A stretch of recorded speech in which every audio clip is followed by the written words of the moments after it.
председателе. Значи, јас најпрво, како и секогаш, жалам, но ќе реагирам затоа што овој предлог на закон се доставува до собранието по скратена постапка. Прво затоа што е премногу задоцнето ова предлог законско решение, бидејќи наназад 12 месеци нашата држава е во пандемија. Соседните држави, останати држави во светот веќе се започнати со вакцинација, некои со ревакцинација, а ние сега имаме предлог за изменување и дополнување на Закон за здравствена заштита, во кој што меѓу другото министерот и владата предлагаат да се формира национална комисија за имунизација. Сметам дека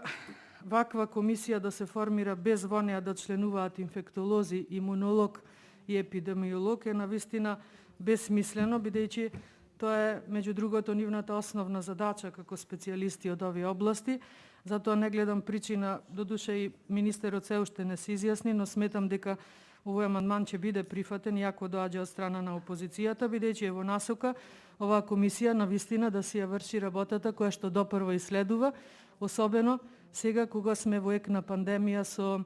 од COVID-19, иако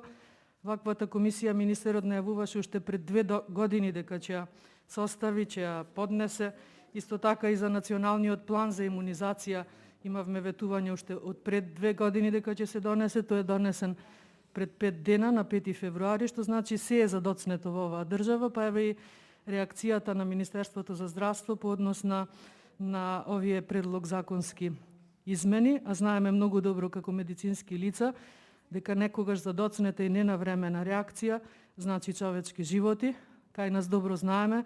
веќе имаме близу 95.000 заразени лица од COVID-19 во Република Македонија, а над 3.000 починати. Кој за ова ќе сноси одговорност и повторно ќе потенцирам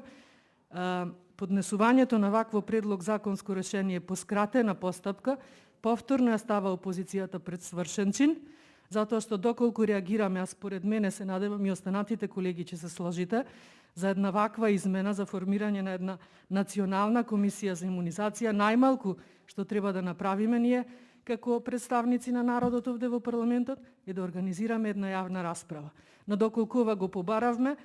веднаш одма сигурно ќе бидеме обвинети дека го кочиме процесот и можеби затоа е толку задоцнет, затоа доаѓа по скратена постапка и затоа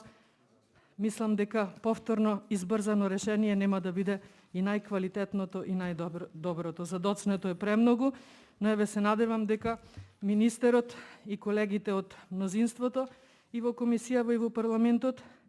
ќе го разберат поднесувањето на овој наш амандман и се надевам дека би го прифатиле. Благодарам толку за сега.